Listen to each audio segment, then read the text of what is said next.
چندین عامل و سبب‌های دارد برای همین پشتخواری اویله‌ها هستند. امروز بعضی متاسفانه بعضی از مادرهایی که انا همون آمدنی همسری فرزندشون یعنی کلنا خوب قبول نمیکنند یا که همون کلینی که خانه اینها قدم رنجه کرده می آید به حیث فرزند نمیدونند، به خاطر یک معامله نادرست یک معامله های زیشت انجام میدهند نسبت اون کلین همسری فرزند، چون که باعثی آهسته آهسته خنکی بین زن و شوهر شده.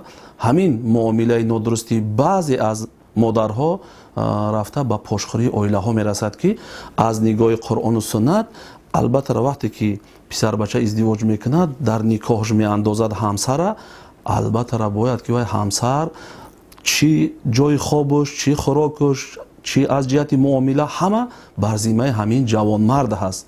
و مادرها رو هم توصیه ما همین است که وقتی که دیدین که پسر بچه های شما با همسراشون خوش و خوشبختانه زندگی میکنن، برای هر یک کارهای ناچیزی که هست در اویله، یعنی که از اون مثال دیر میخیزد یا که فلان کار انجام داده نمیتواند، شرط نیست که ما چیکار کنیم کار تا همون جای را برده برسانیم که اویله فرزندی ما، پسر بچه ما همراه کلنمان اویلهشان ویران شود. در نوبت اول هر پسر بچه‌ای که به سن سال ازدواج میرسد از جانب پسر بچه پدر و مادر پسر بچه به خانه دختردار میروند.